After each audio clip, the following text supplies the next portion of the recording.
What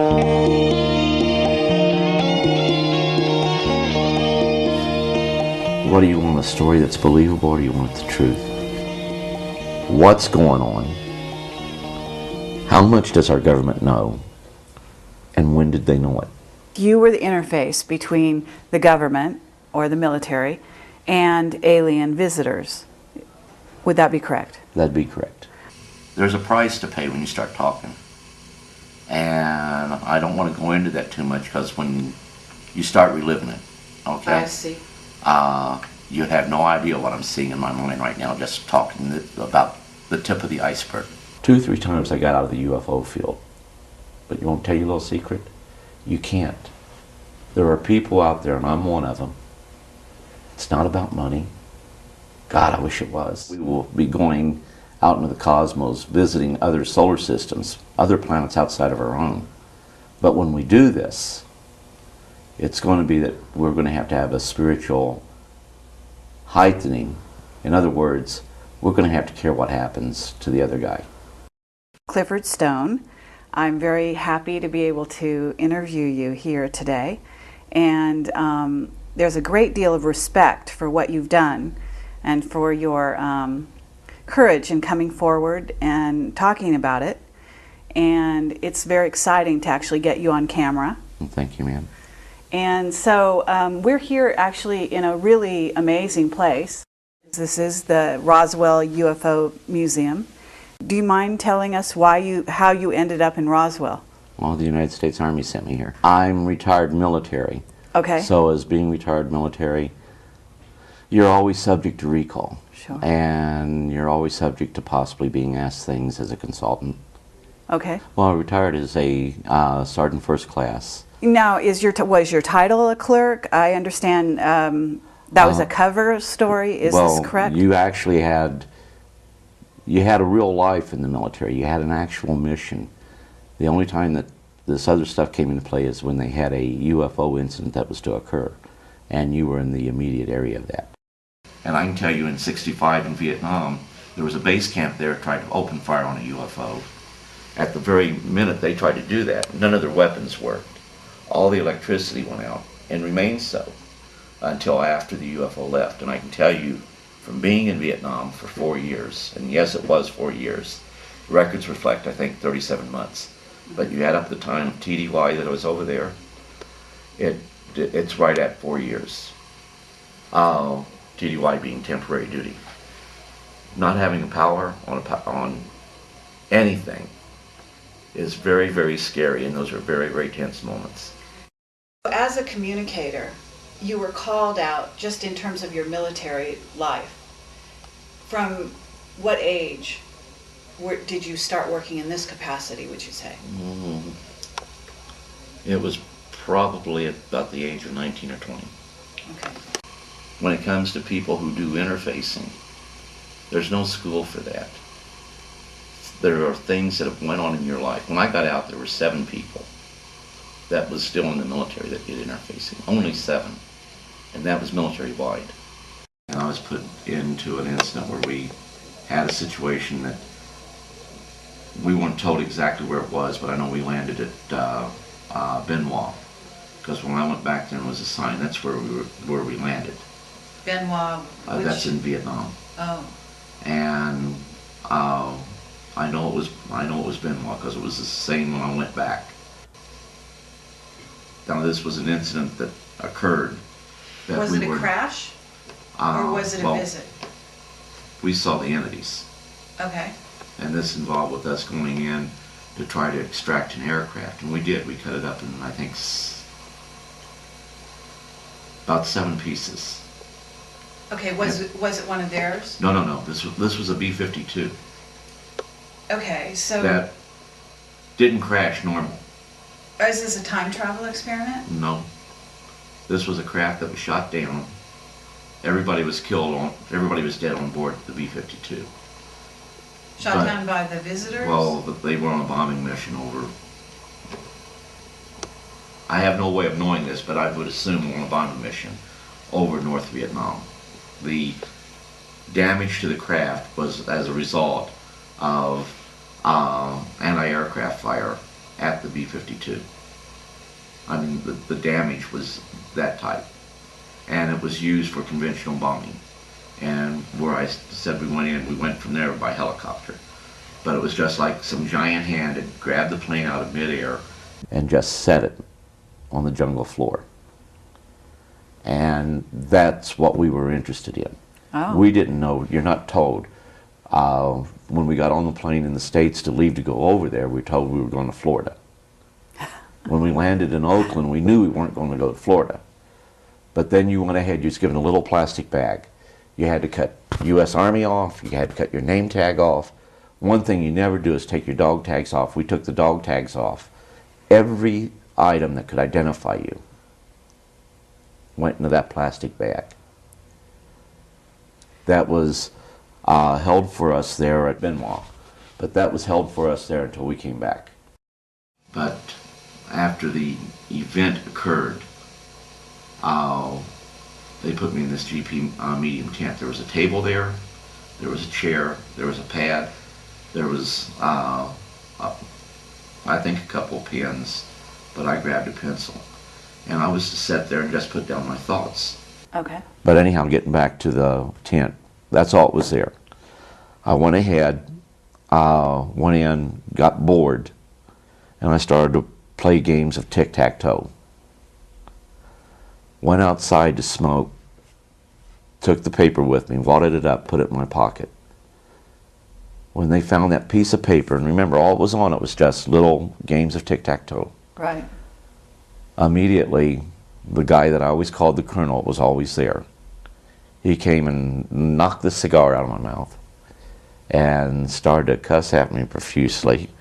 What are you doing out here, and why do you have that? You can be shot for having that paper in your pocket.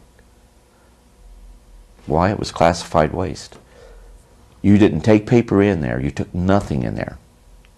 And everything that was in there was to stay there. So everything that I wrote was immediately put into a briefcase, was taken out of there by special courier. And even though I wrote it, I was no longer cleared to see it anymore. Now, did you write things sometimes that you didn't even know you wrote? Yeah, you did. Oh. Like I can tell you right now, everything that I read, I can have a greater understanding of some of the stuff I'm doing. Paul can tell you I do a whole lot of stuff as far as downloading. But you know what? I don't have to read every page, but I'll scan every page. Mm-hmm. And while I'm scanning, through me they can pick up on everything that's there. And it's all old news to them. Sure. But they find some things interesting. Mm-hmm. And they'll find some things that are bemusing to them, because we're heading in the right direction, but we don't have the right I dotted. And if you know anything about mathematical formulas, we'll have things in reverse. But this right here sometimes scares you because you think, gee, is this a good, because you're being driven to do this. So it's fascinating that, you know, we don't think of Vietnam and during the war as being a time that we would be also dealing with off-world cultures. You know why? They truly were told to call them helicopters. You were in a war zone, so what you do is you go in and put old Occam's razor in there, and you eliminate to the lowest denominator. UFOs can exist. Let me rephrase that. UFOs is not a good term. Interplanetary conveyances cannot exist. Mm-hmm. So it has to be something very earthly. NSA went ahead and would call UFOs UFOs when we were monitoring communications with the Soviet Union. But they always qualified that in hopes that with the initiation of the Sunshine Act, later to become the Freedom of Information Act, that they would not be subject to those acts by saying 7 UFOs being reported by such and such location and site. But when they'd say 7 UFOs, in parentheses, they would put probably balloons. Disregard the fact that in the one document I'm talking about, 7 UFOs traveling at 1,700 miles an hour. Balloons can't do that. Right. I always got bemused at that because even as a kid, I'd get bemused when people would say, I don't believe in ghosts. However, this happened. Sure. You tell a perfectly good ghost story. With me, I very early on knew that to deny the reality of UFOs and other phenomena that occurs would be denying myself. So as a communicator, you're definitely... You don't always tell the others what's going on. Remember I told you feel it? You feel, yes, you feel what they feel, and they feel what you feel. Mm-hmm. And so you don't always address it, because one of the things that you may feel like, if they're saying that they are a guest, if our military is saying, well, this is one of our guests, they're not treating that entity as a guest. And what's happening is that you are feeling what that entity is feeling. Uh-huh. And one situation, I even helped one of them escape, and that right there was not telling them everything that was being said. I'm curious, what went on when you dealt with that? Was it, first of all, what kind of an entity was it? And I understand that they're being held prisoner, but how was it that you were able, and in fact, Dan Bursch talks about the same thing. Well, I don't know whether it was a Stargate or what, but in order, on the inside where we had this entity, if we were to, and there's a tape that talks about this, which gives a whole lot more detail, but we went ahead, and if they were to try to extract this entity from inside where we were at, then there'd have been people killed. And this entity would not accept that. And you could feel what was you could feel what it felt. That's the best way to put it.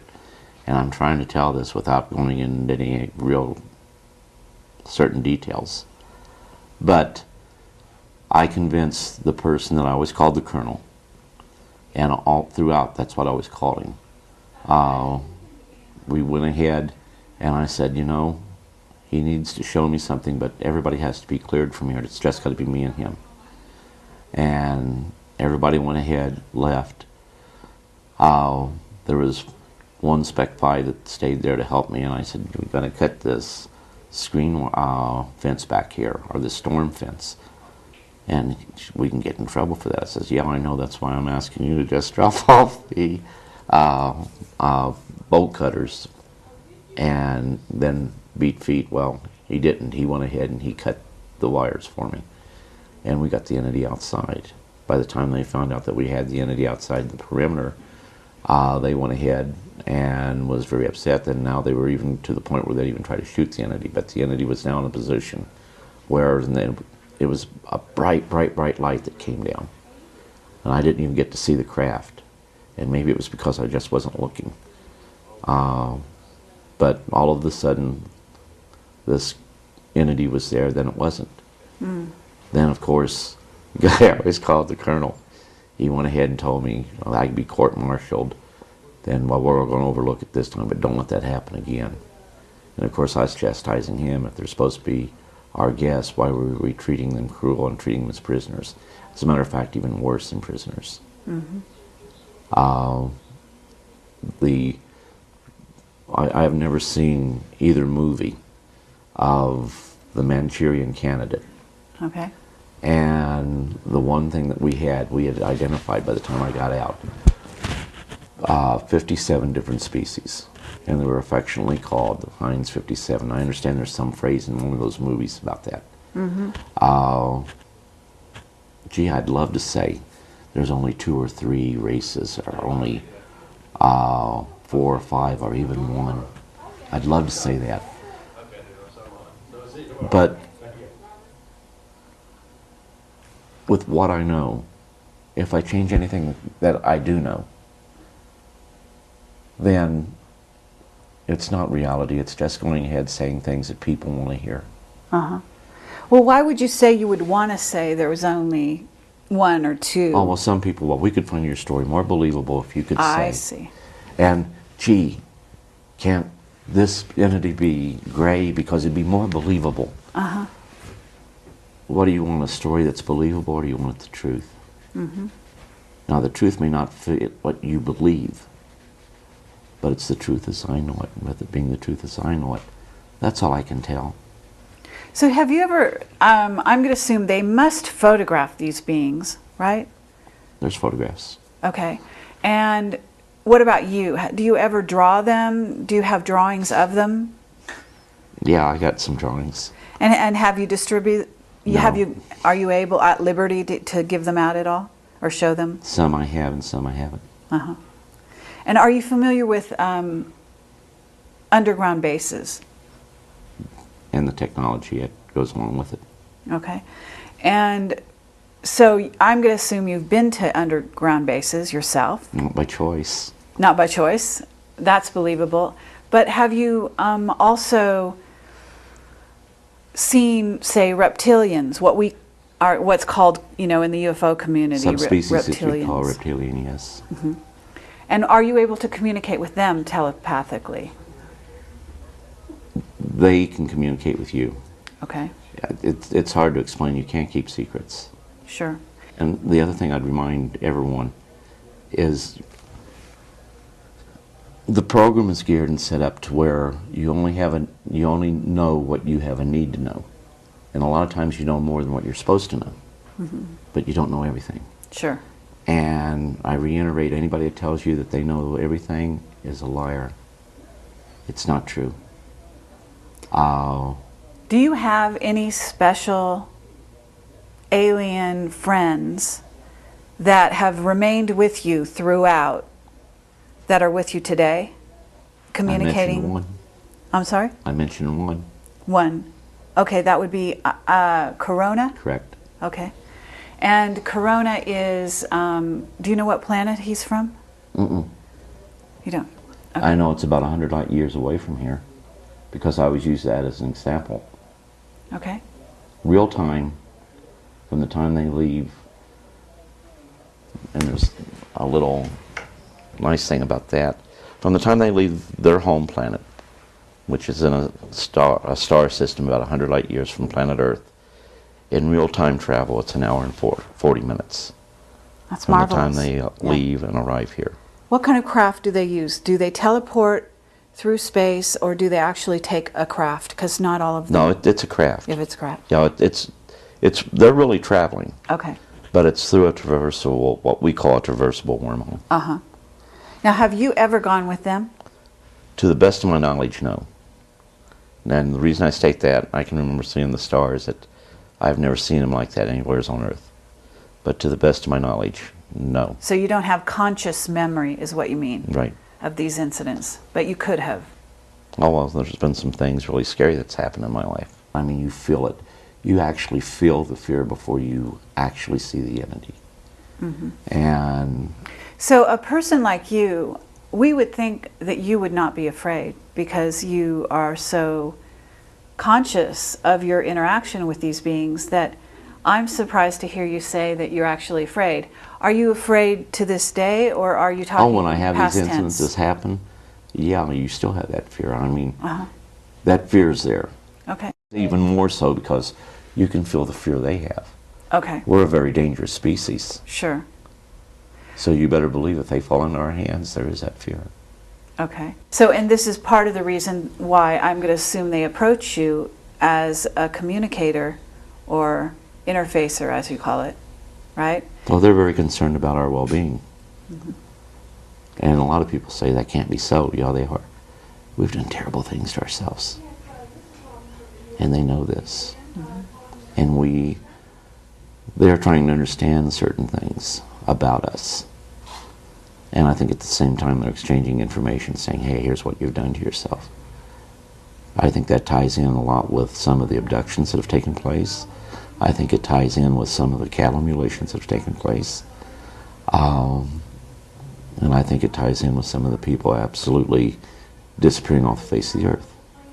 Okay, so there are people that are disappearing on a regular basis, right? Oh, yes. And they're going to other planets, they're going to off-world bases, I'm assuming? I don't have the answer to that. Okay. Now, if you're asking me if I could have left here, possibly. But, like I say, there's a purpose. And I don't know what that purpose is.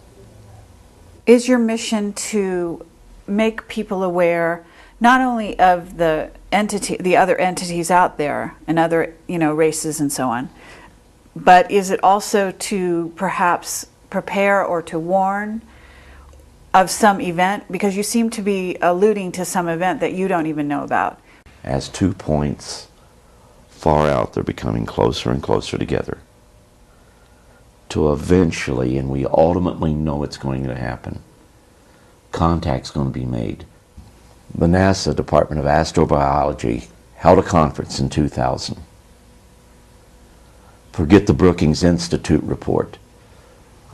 This report came out and said, we don't really know what world reaction would be. It's a small report. How many people have read that report? How many people even know about it? When we say that we can accept the reality of visitors being here, we mean us ourselves. But even when we can accept that, how many of us are really ready for that face-to-face confrontation? And I can tell you, each time it's different. Each time there is that little something in the back of your mind that says, what's going to happen here? Mm-hmm. And each time you know that if something goes wrong, it could equate to the loss of life. Not because they're dangerous, but we're a danger to ourselves. So the whole situation is, how do you prepare a world population for that ultimate contact, which isn't, as astroastronomers used to believe, that it's going to be by a radio signal from deep space coming here. Mm-hmm. But it's going to be face to face, and it's going to happen on our planet. Sure. Well, it's happening daily with the military, is it not? I mean... Oh, more so than what people really know. But here again, most people aren't going to talk about it. Right. The one thing you want when you get out of the military, the one thing you want more than anything, is to be normal. Why? Why? Why do you want to be normal? To me, the greatest thing you can be is a servant. Taking care of other people is the most important thing. The self should get gratification from being able to help other people. That's important. But all too often, people will put themselves ahead of others. And right there is where we have the problems today, in today's world. I guess to get back to where you were saying there's going to be contact, in a sense, you are in the forefront, a person who can prepare the rest of humanity for this actual contact, because you've been having contact. And in a sense, the aliens or the off-worlders have basically been communicating, been choosing the people around the planet to communicate with, of which you are one, right? And so contact is something that is being prepared for as we speak. Is it not? Worldwide. Okay. And are you thinking, a lot of people like to say, it's going to happen for the world to see, aliens are going to land on the White House lawn, something of this nature. No. And it's in a certain sense, it's going on every day. the military is dealing with, certainly they've captured, as you say, they're holding prisoner some of these entities. I mean, we've also had treaties with some of the races, have we not? Okay, I've heard about the treaties, but here again, that's not part of something that I'd work with. Okay. Well, I'll tell you this, I think by 2016 that something better have happened, because at 2016 I think we're going to have to announce to the world that there's a probe that comes very close to the Earth every 15, 20 years. We've been calling it an asteroid. It's not an asteroid, but it actually in reality is an artificial probe. In other words, somebody else put it here. They have found us a long time ago. The technology will probably be pretty much on par to, say, Voyager. It will be old antiquated technology by all their standards. So what are you saying? This probe, is this probe, I'm do you know saying what we race? already found it. Uh-huh. Our paradigm says that it can't be a artificial craft of any sort. Therefore, we refuse to accept that and we call it an asteroid. I'm talking about BG 1991, roughly 30 meters in diameter. Highly polished surface. Asteroids don't have a high polished surface. Took corrective course changes to avoid collision with another asteroid. That don't happen. This one it did. So what race is this from? What planet, do you know? I don't know. Do you think that the aliens have given you an upgrade, have modified your DNA in any way? Are you aware that that your abilities have been augmented or have grown? Yeah, but you try not to use those because you know of things that's going to happen before they happen. And a lot of times you can't do anything to change them.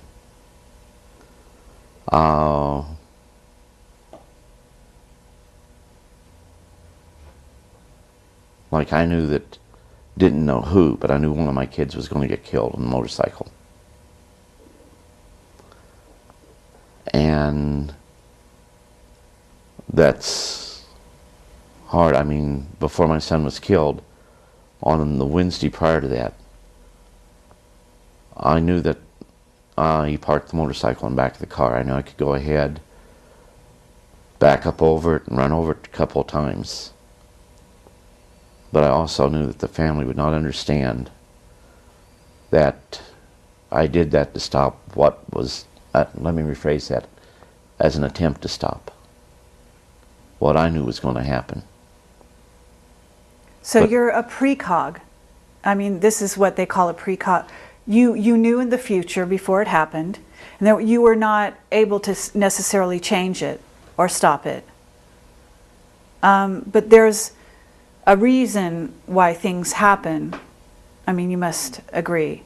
Oh, yeah. So, in a sense, that must be a peace for you, because it's not just that you know, but also souls know what might happen. Souls are aware. In other words, we're all aware when we're going to die. We may not know it consciously, but we do know, right? So in that sense, I mean, it's not your responsibility either to prevent a happening or not, if that's something, in a sense, that we as souls agreed to the scenario happening, right? Well, like I say, with them, they can even communicate with what we call the other side. But even at that, given their advanced technology, there are still forbidden questions. Okay. I'm trying to avoid saying something here. Let's just say that with the death of my son, they helped me visit with him one time. Sure. And like I told you, there's questions unless you ever ask. It was, I knew if I go back 15 minutes, I knew where he was, all those locations. If I could go back 15 minutes, I could stop the accident from happening. All I had to do was delay his movement anywhere along that 15 minutes for just a minute or so, and I would alter the outcome. But once again, set break off. Here's our reality. Here you created that other parallel. And for some odd reason, it's not good to create that other parallel. And they know this. And also, it was pointed out that you cannot escape the reality of this time continuum that we find ourselves, because his death is reality to me in this time frame I find myself. The Second World War happened.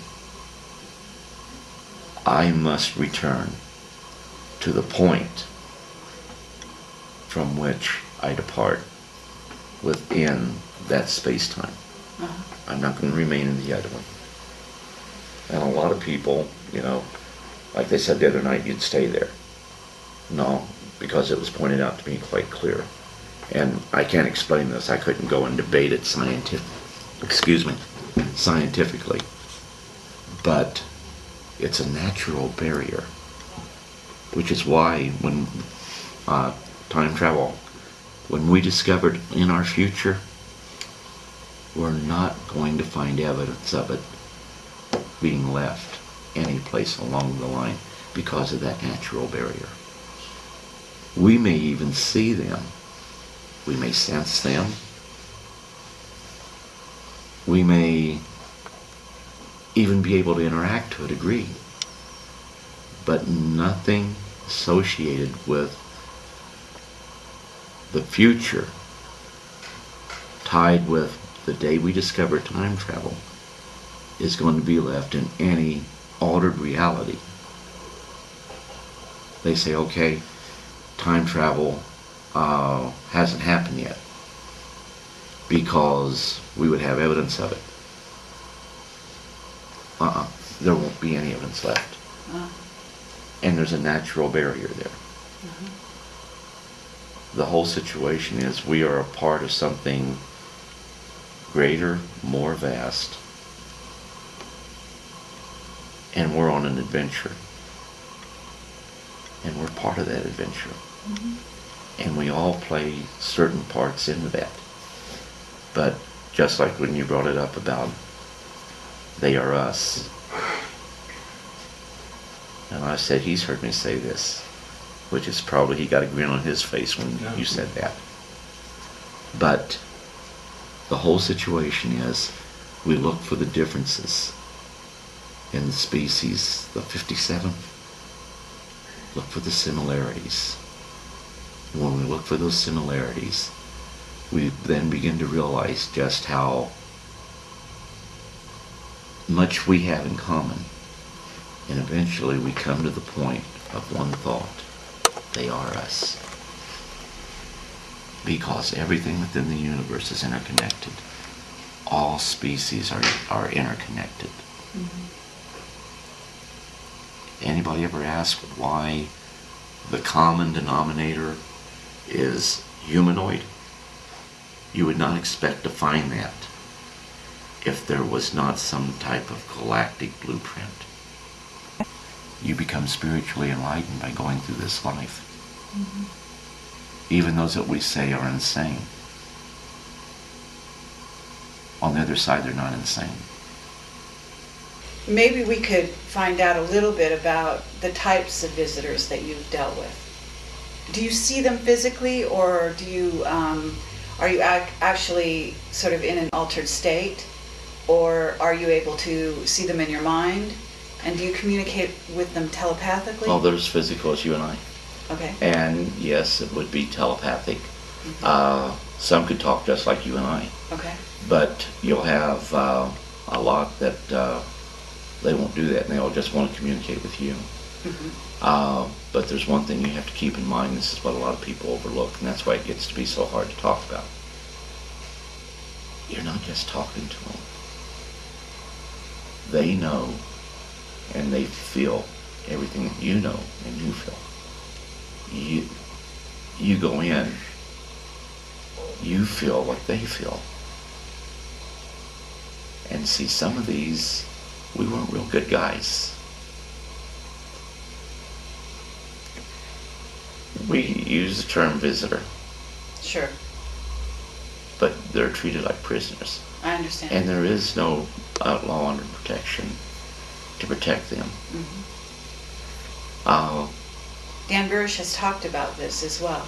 In 1960, and I can provide you with the document, we have put together and formulated, NASA did, a book that they call Outer Space Law. It would not be until the 1970s that the question of the legal rights of an sentient being, not of this world, even came into play. And you know what those rights are? There aren't any. Still, to this day, you're saying? No more than what the rights would. A lab animal would have more rights than one of our visitors, and yet they are vastly superior to us in intellect and even in spirituality. They would permit themselves to be killed. Many of them would. Many of the species. Other than to do something that would cause us to get injured or killed. And forgive me, but this is what I'm trying to avoid. I understand. Well, okay, so they, in a certain sense, would sacrifice themselves because they have a deeper understanding of what's really going on than we do. Absolutely. Okay. So you must be a very highly tuned spiritual being yourself in order to be able to communicate with various races from other planets the way you have, and to talk about it the way you do. And that's really a gift. As you say, it's not something taught, it's something you come in to this incarnation with. Well, I like to think of myself, I want to be normal, if you understand what I'm saying. Okay. Well, from I know what you're externally saying. you appear like a normal person, and you've certainly held some very normal types of jobs, in addition to what you did, right? But you're also ultra normal, or you actually have used some of the parts of humanity that are good parts that are not used by the average man. Is that right? Well, I hope so. Okay, so that's a beautiful thing, and we're really happy to meet someone in person who's been doing this. Well, with me, I think the one thing. Let me see if I can say this and get it through real quick. When I was young, I played with children that other people couldn't see. To me, this was perfectly normal. And I knew about the imaginary friends and things of this sort, but this was different. And it was perfectly normal. They had even helped me with my homework. And this was perfectly normal. Now, no one else could see these people. And of course, I couldn't understand that, but of course they would tell me, they haven't been selected. They can't see us. Sure. Because I was trying to tell other people that were there. The one thing I could not do is that in being normal, I thought other people had these same experiences. As a child, not realizing that that wasn't the case. That was part of my environment. That was part of my reality. These were things that was happening to me. But I felt everyone had these experiences. But when I found out, and it came to me that, people were calling you crazy and you were different, it would have been real easy to be normal and say, haha, the joke's on you, and deny what was happening. Sure. I cannot explain why I couldn't do that, but I could not do that. Okay. And everything was, going on. Nothing out of the real ordinary happened until I always cared about animals, and if I found one injured, I would always try to nurse it back to health. As a child, I did not understand that if you had a cut, my mom would always hold my hand under the water or something like that to wash it off. Well, I found this little bird. It fell out of the nest. And I went and got that little, I'm trying to tell this without, I went and got that little bird and I held it under the faucet, not realizing that I was going to drown it doing that. The intent was to help it. I probably cried for over a week over killing that little bird. Immediately, for the first time ever, what I was calling children, I got to see how they really looked. And this one particular entity was, I always knew as Korona. I always told, I'm Korona, and that's with a K. Okay. Heck, at the time I didn't even know how to spell Korona. And what kind of race, what would you term him, what kind of being? Well, people would love for me to say that he was gray, but he wasn't, he was green. And I mean, like a pastel green. But immediately he wanted to know, why did I feel what I was feeling? Okay. This was unusual. And immediately it was, why did I feel what I was feeling, but he could feel? Because he was more like a monitor with me. So And he has a natural empathic quality and abilities, and it appears so did you. So it went both ways, as the telepathy goes both ways. I'll carry it even a step further. We see that our visitors as cartoon characters. They have cultures, they have societies, they have families, they have loves, they have dislikes, they have likes. They can feel pain, and they can feel fear. So this was maybe your first introduction into that world in a more personal way, right? It was the first glimpse, a shock, that these things go on, but not everyone shares them. And so you never felt so alone. I can remember breaking down and crying, begging my mom and dad to take me to see a doctor, because I knew the doctor could make the monsters go away. I'm wondering if someone like you, one of 7, who is able to communicate with aliens, wasn't taken to a base on the moon or a base on Mars. Now, whether or not you remember it, because I don't know if they use techniques to have you forget certain parts of your experience. There are things that I have no idea of could have happened here on planet Earth that I have very vivid memories of, that I don't see. For example, have you ever heard of a coffee cup that's small, that you put coffee in it, and the coffee jar or whatever, it's not a percolator, golden color, cups were golden color, but you put the coffee in there and you can drink it, then it fills right back up. Now you see what I'm saying, and now you understand why I'm hesitant to talk too much about stuff like that. Okay. So that's really amazing. You know, you have to admit, from the point of view of people that haven't gone to the moon and in a sense, or Mars.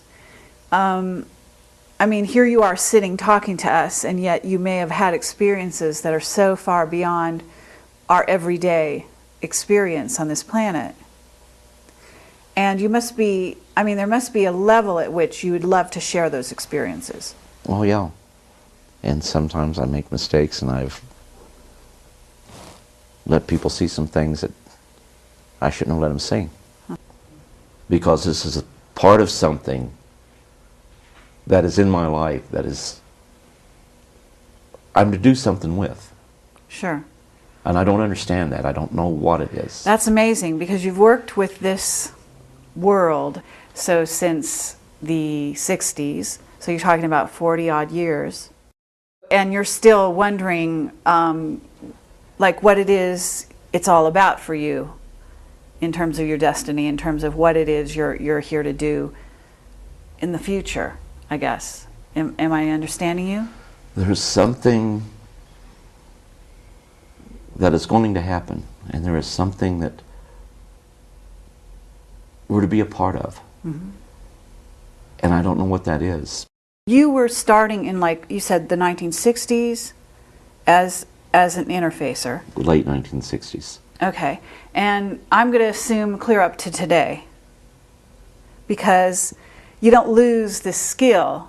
And if you're one of 7, you know, every once in a while they got to come knocking on your door. Well, they check on you from time to time. Okay. Visitors out there, different communities, they certainly know how to find you, where you are at any given time, and how to, as you say, see what it is you're going through. For example, they could be seeing this going on right now. They could even have said to you, you know, go ahead with this because this is a good thing, right? So in a sense, you're talking about your destiny, meaning it's not about money. It's not even really a job in the formal sense of the word, right? It's a mission, but it's an earthly mission, in a sense, that you have.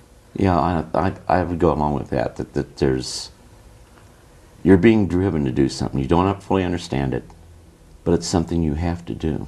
Mm-hmm. And the other scary aspect about it,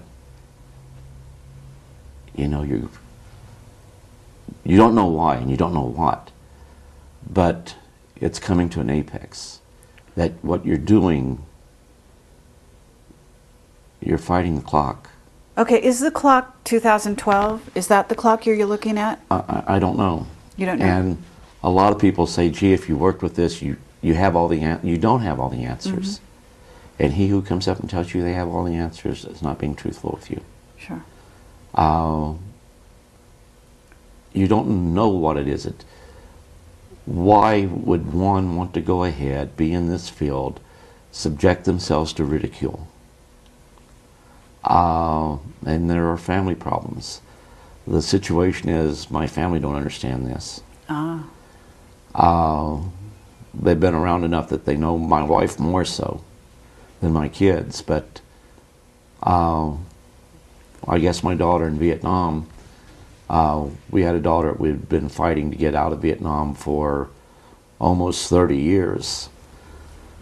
Anyhow, when she came over, well, of course she had her own family with her. And when we started to talk about UFOs, they all knew about it. They all knew about certain things I was involved in. And it was the government of Vietnam that told them, which kind of shocked me. Uh-huh. And right now there is a tremendous interest among a lot of the people in Vietnam about UFOs. Oh, really? One of the first things that happened in Vietnam was, and they called me by my proper name. Most people call me Stoney or Cliff. And we shot at these guys. And I was the first one to pull the trigger. And it was, Clifford, what are you doing here? You're not supposed to be here. And I was in the military and we were on a mission. But the strange thing is that, what were they trying to say? That I wasn't supposed to be in the military? Now remember, the military is here on Earth, that's man's. Sure. Our visitors, what did they plan for me to do? Well, can you answer your question? I mean... I have no answers. I have more questions than you have about myself. 2 or 3 times I got out of the UFO field. But you won't tell you a little secret? You can't. There are people out there, and I'm one of them. It's not about money. God, I wish it was. I struggle and he can tell you, every month just to make my bills. Mm-hmm. It's more than that. But the hardest thing to do right now is to make people think for themselves and to read. If they think for themselves and they read the documentation that's out there, and I'm referring to the government's own evidence, if they read that, Mm-hmm. with an open mind, they have to come away and say, you know, there's more to this. Something is going on. Sure. Then the only questions left to be answered are these. What's going on? How much does our government know, and when did they know it? Okay, well, we want to thank you for your courage and for your integrity and for your spiritual development or awareness that makes you able to communicate with these off-worlders at a time when few on the planet are able to do so consciously. There were times that we were just minutes away from going to a nuclear exchange because of UFO sightings. Sure. Thanks to the hotline that was set up, which the American people were truthfully told this was to ensure that there wasn't a nuclear war started by accident due to false returns. And of course, everybody had war scares.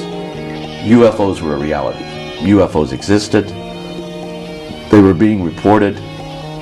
They were being picked up on radar. Mm-hmm. You had both radar and radar visuals that was taking place. You had fighters trying to intercept them.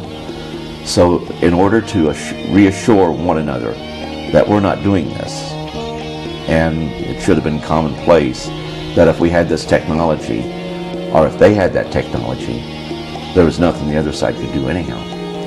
We had missiles that would be knocked out, not destroyed, but made incapable of firing. Mm-hmm. We had fighter aircraft that would fire on UFOs and their weapons wouldn't work.